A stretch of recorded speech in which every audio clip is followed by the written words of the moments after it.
of the most unusual cases which Sherlock Holmes was ever called upon to solve began in a small private school for boys in the north of Belgium. The boys' dormitory at 4 in the morning, lighted by a full moon, looked quiet and peaceful.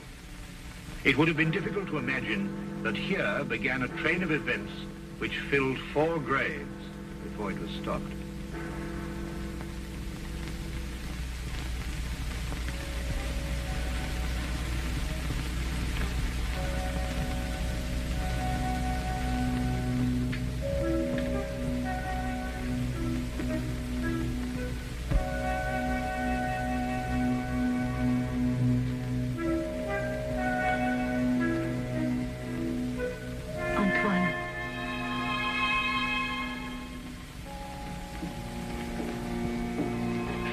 Antoine.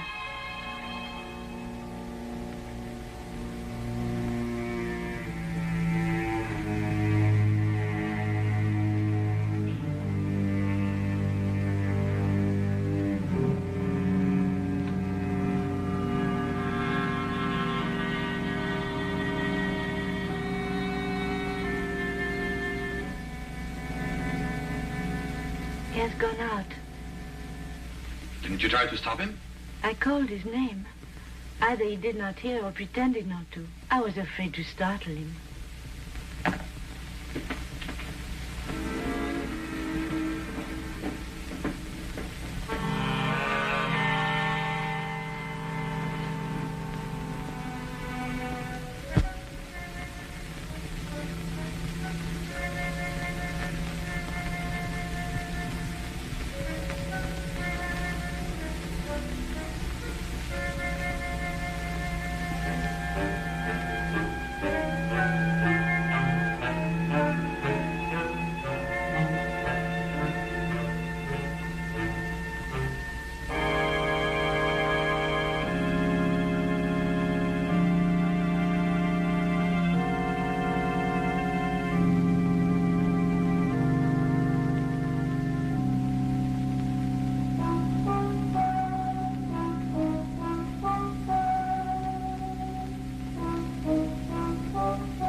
It's you.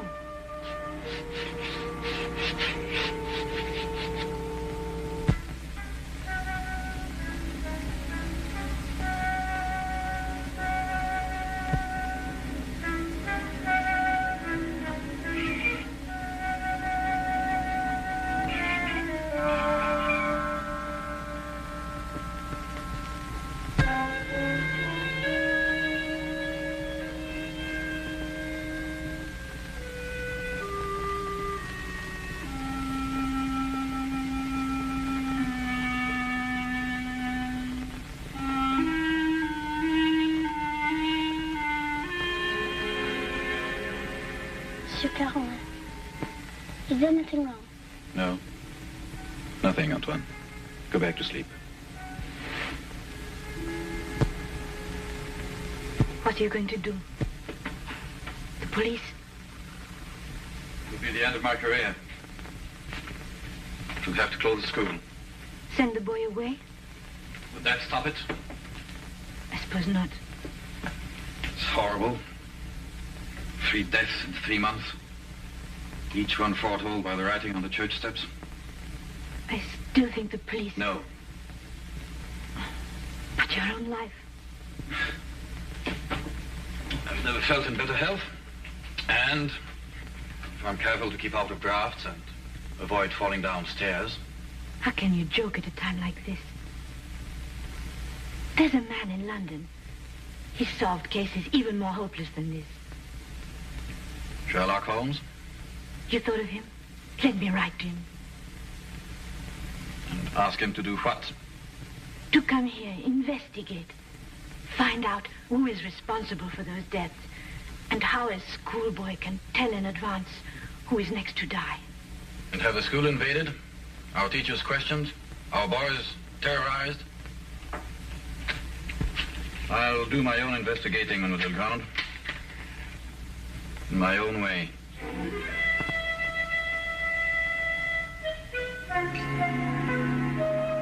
Some weeks later, a letter arrived at Baker Street. Holmes read it over once to himself and then aloud to me.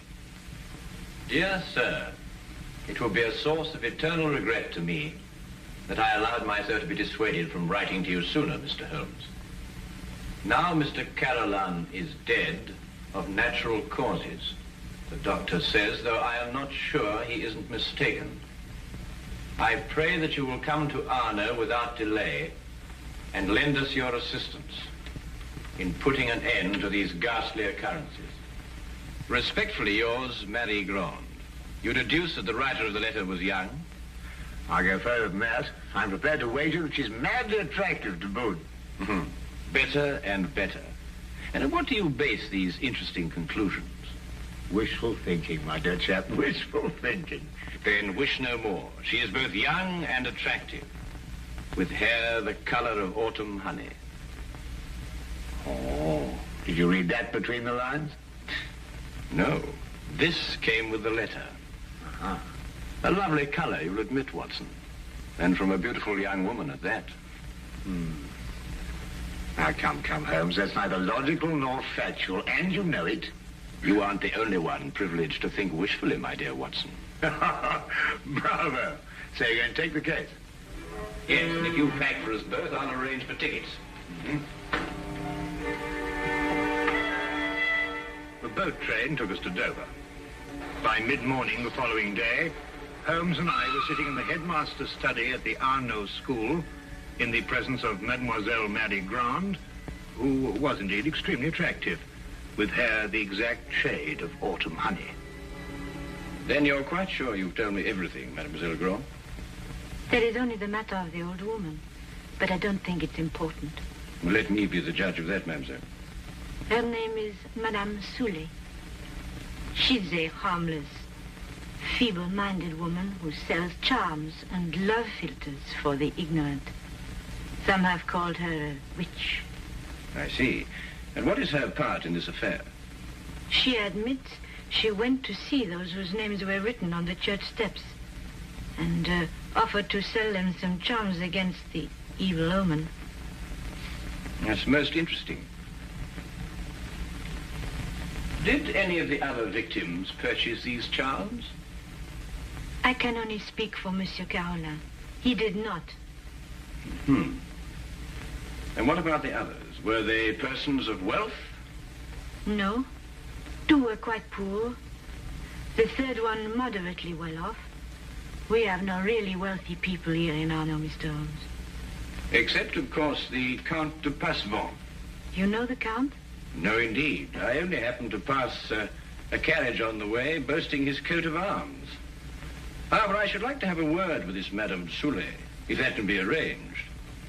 You have only to go to her house. It's on the edge of town, on the North Road.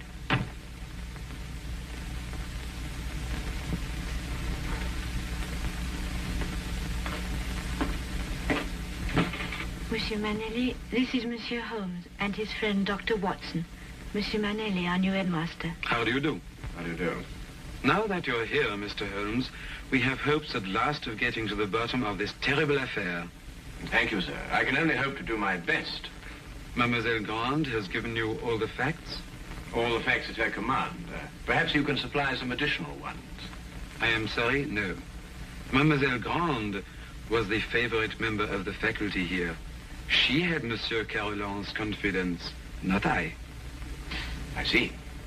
And now that I've had the honor of meeting you gentlemen, I hope you will forgive me if I go to meet my class. But certainly. By the way, mademoiselle, Dr. Dimanche is waiting in the vestibule. Did you send for him? Yes, I did. I'll go and fetch him. I'll be back directly.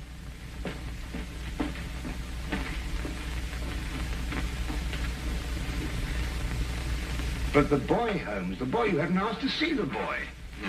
The boy can wait, Watson. Yes, but why? Surely he's the most significant part of it. No. Because he did the writing on the church steps. Why, yes. Well, I suppose in that case you'd say that the chalk also had significance.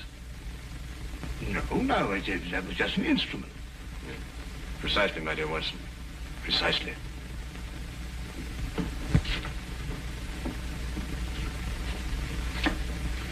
Mr. Holmes, this is Dr. Dimanche. Mr. Holmes and Dr. Watson. Delighted. How do you do, Doctor? Always happy to meet a colleague. Thank you, so am I. I hope I haven't kept you waiting. I came as soon as I got Mademoiselle's message. Won't you sit down? Thank you. Mademoiselle Graham tells me that you're the physician who attended Monsieur Carolan shortly before he died. Yes. My last examination of him gave me no hint of what was coming. I see, and yet you're positive he died of natural causes. There's no doubt about it. I believe 3 other persons died recently in Arno, shortly after their names appeared on the church steps.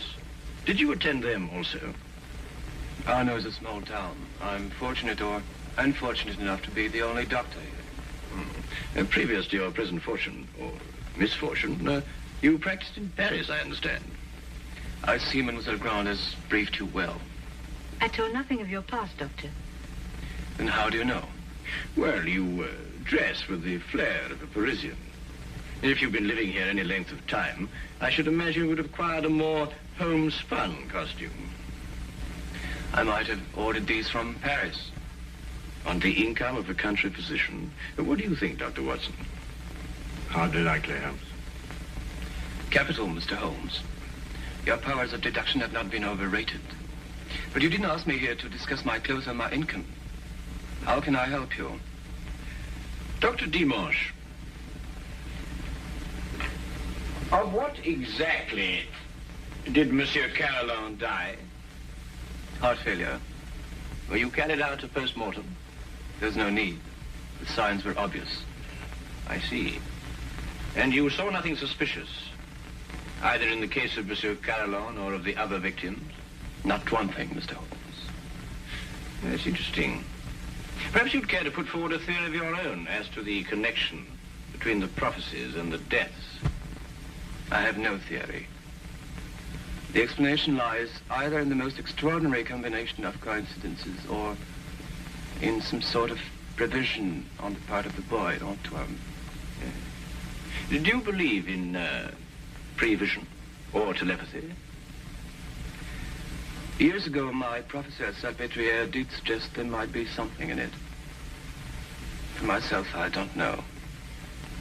I neither affirm nor deny. Then I believe you can tell me nothing more for the present, Dr. Dimanche. Don't hesitate to call on me again. Now I must go back to my surgery. I may have a patient waiting. You never can tell. I'll be here early tomorrow afternoon for the monthly examination, mademoiselle.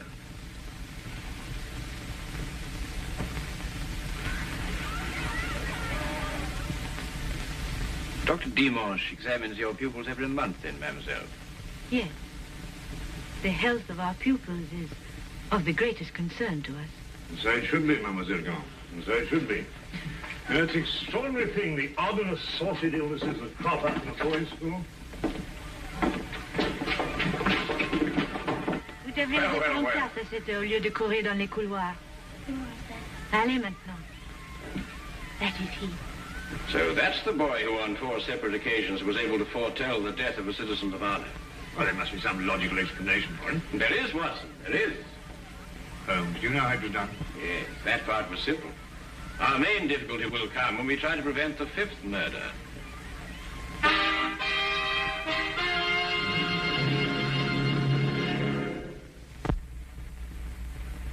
Turn to the case of the deadly prophecy.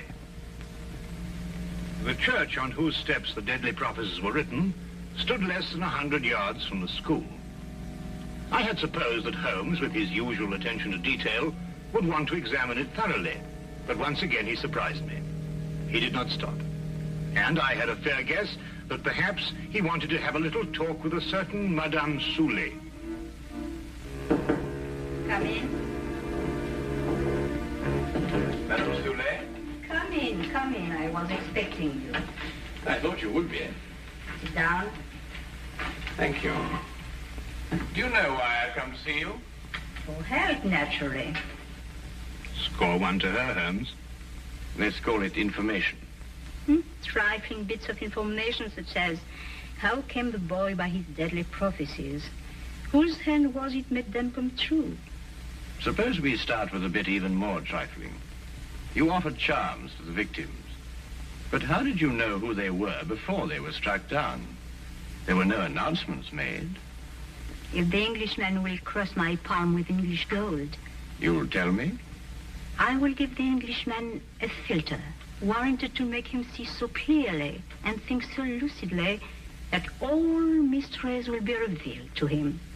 Each is as potent as the belief of the one who buys and uses it. If those four had bought instead of turning me away, who knows? But they did turn you away. And now all are dead. May I sell you a filter, sir? It will guard you against harm. Come, Watson.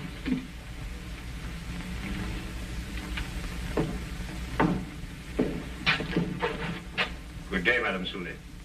You are a wise man. You say little and listen well. Good day to you, sir.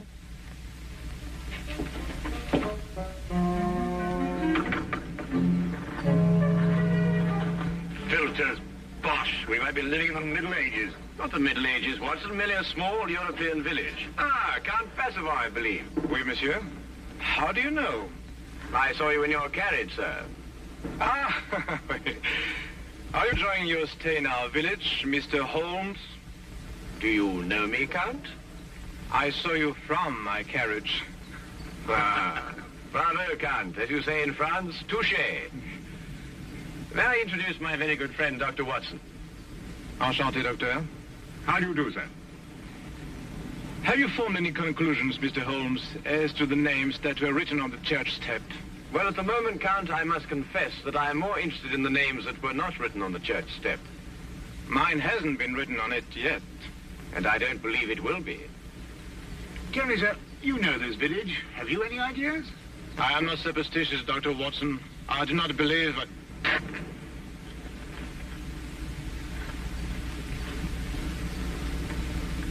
You're not superstitious, Count? Madame Soulet's filter at least can do no harm. Good day, monsieur. Good day. There were a few points about this case which Holmes thought could best be cleared up in Paris.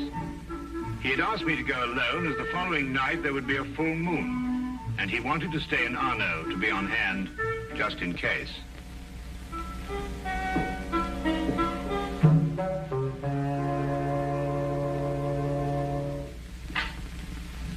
What is it? What's happened? Nothing at all, Antoine. You were walking in your sleep. Now be a good boy and get back to bed. I can't. There's something I must do. Not tonight. Not tonight, Antoine. Yes, sir.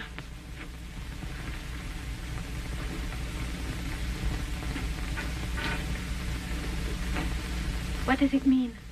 It means that nothing further will happen tonight. Sleep well, Mademoiselle Grand.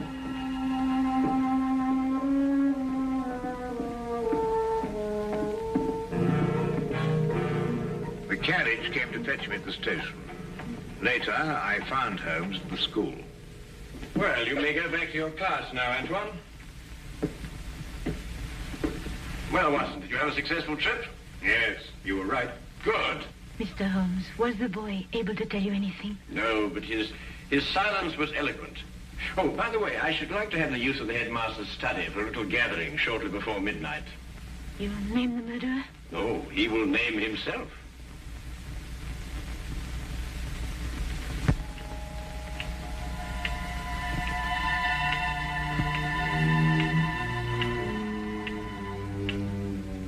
It's almost midnight, Mr. Holmes. Must we wait much longer? Ah, good evening, Count. I think you all know Count Basil. Count, you met Dr. Watson in front of Madame Soulet's cottage. Would you be so good as to take that chair, Count? I expect you're all wondering why you've been invited here at such a late hour this evening.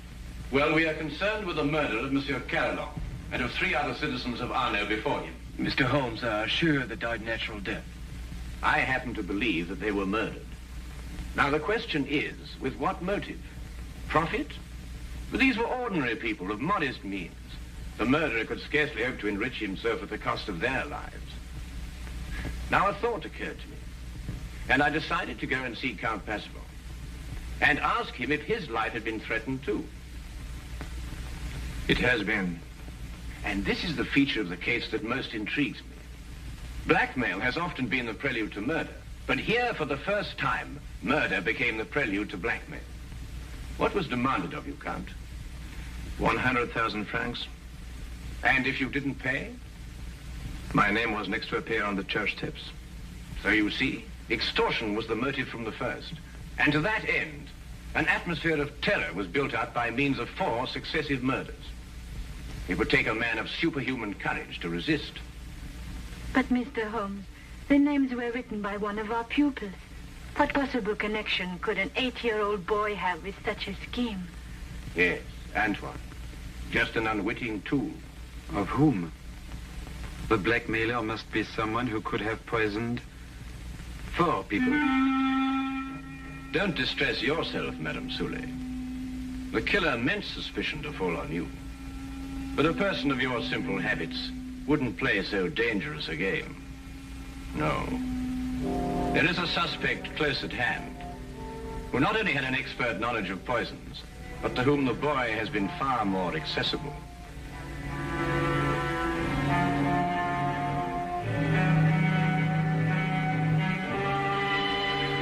Accessible regularly once a month. This suspect was once a pupil of Dr. Charcot, who lectured on hypnotism at Salpêtrière Hospital in Paris. It would have been as easy for him to send Antoine on his monthly errands as to wind up a mechanical toy. Dr. Watson. Yes? Yesterday in Paris, you made certain inquiries into the character and education of this suspect. What did you discover?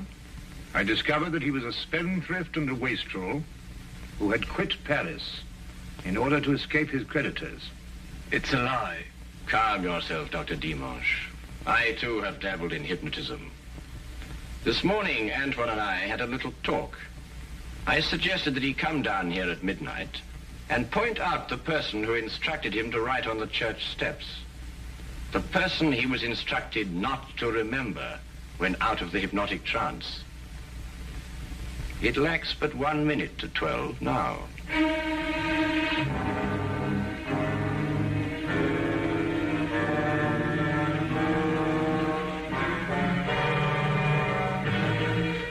Stay where you are, all of you. Don't be a fool, Doctor. When I visited your office this afternoon to look over your stock of drugs, I took the very ordinary precaution of emptying the cartridges from your gun.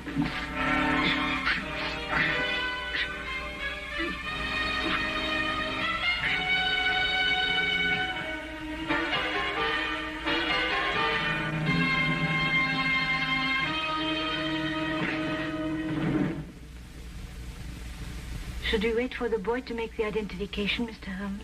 Mademoiselle, Mr. Holmes's deductions are always completely truthful and completely accurate. But the methods by which he achieves these ends are not always so straightforward. He said that he'd hypnotized the little boy to have him come here tonight at midnight. How did you know it was a bluff?